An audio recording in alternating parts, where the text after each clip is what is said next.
تجھے دنیا میں جینے کا حق نہیں دیا جاتا تھا، زندگی کی بھی تجھے نہیں دی جا رہی تھی، تیرا وجود باعث ذلت و رسوائی تھا، دنیا میں تیرا کوئی مقام نہیں تھا، ادھر تو پیدا ہوتی ادھر تیرے لیے کہاں تیار کیا جاتا، تو اپنی دنیا کی ایک بہار بھی نہ دیکھ پاتی کہ تجھ کو گدھے میں ڈال کر سینکڑوں مرنے کے اوپر سے ڈال دی جاتی، تیری زندگی کا چاند اپنی روشنی پھیلا بھی نہیں پاتا کہ اس کے غروب کا بھی وقت آ جاتا، گویا کہ تو ہر طریقے سے ظلم و ستم کے شکنجے میں جکڑی ہوئی تھی اور جبر تشدد کے پہاڑ تیرے اوپر توڑے جا رہے تھے۔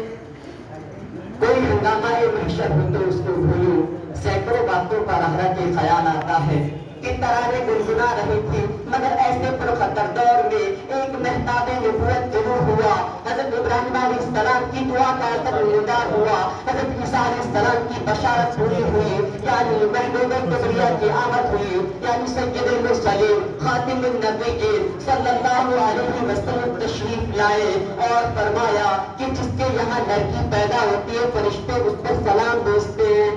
یہی حضور اکرم صلی اللہ علیہ وسلم کا تمہارے ساتھ ہمدردی و غمگساری کا معاملہ۔ اے بنت حوا، تو اپنے مقام و مرتبہ کو دیکھ، تو حسن کا طے کرے، تو تہذیب و تمدن میں انقلاب برپا کر سکتی ہے، تو اپنی عزت و آبرو عصمت و عفت پر بدنما داغ نہیں لگا سکتی، تو گھر کی زینت ہے، تیرے لیے بازار میں گھومنا سیوا نہیں، تو تصویر فاطمہ زہرا کی تیری سیرت مصر میں ملزم ہونی چاہیے۔ یہی وجہ ہے کہ جب تم نے اسلامی تہذیب و تمدن کو اپنایا تھا، یورپ کی تہذیب و تمدن کو تم نے تب کچھ ڈال دیا تھا، تو تیری گود سے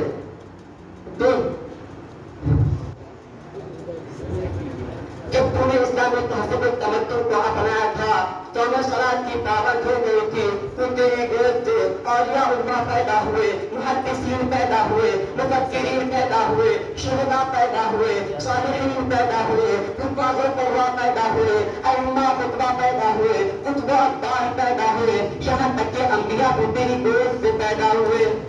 مگر اے بنت حوا، جب تیرے اعمال خراب ہو گئے، یورپ کی تہذیب و تمدن کو تم نے اپنا لیا، صوم و صلاۃ کو تم نے کچھ ڈال دیا، رسول اللہ کے فرمان کو تم نے فراموش کر دیا، سلیمہ کو دیکھنے لگی، قبروں پہ سجدہ کرنے لگی، اپنے اندر سے حیا کو ختم کر دیا، تو تیری گود سے فرعون و حامان صفت لوگ پیدا ہوئے، دین کے دشمن پیدا ہوئے، باطل کی حمایت کرنے والے رئیس اعظم پیدا ہوئے، ظالم و جابر انسان پیدا ہوئے، چور ڈکیت پیدا ہوئے، تعزیہ بنانے والے پیدا ہوئے، بے نمازی پیدا ہوئے، قبروں کے پجاری پیدا ہوئے۔ اے بنت حوا، تو ذرا سوچ، قیامت میں رب کو کیا جواب دے گی؟ اے بنت حوا، تو بیٹی ہے تو تیرے سر پر عصمت کا کنگن ہونا چاہیے، اور اگر تو کسی کی بیوی ہے تو تیرے سینوں میں وفا کی لو ہونی چاہیے، اور اگر تو کسی کی ماں ہے تو تیرے قدموں تلے جنت ہونی چاہیے،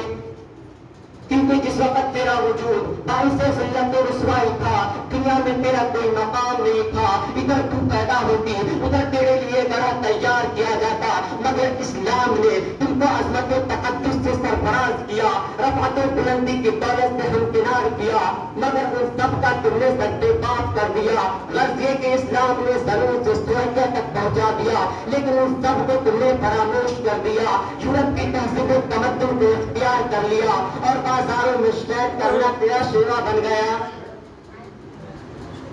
اے امت مسلمہ کی ماں، قرآن کریم میں اللہ رب العزت نے نبی کریم صلی اللہ علیہ وسلم کو حکم دیا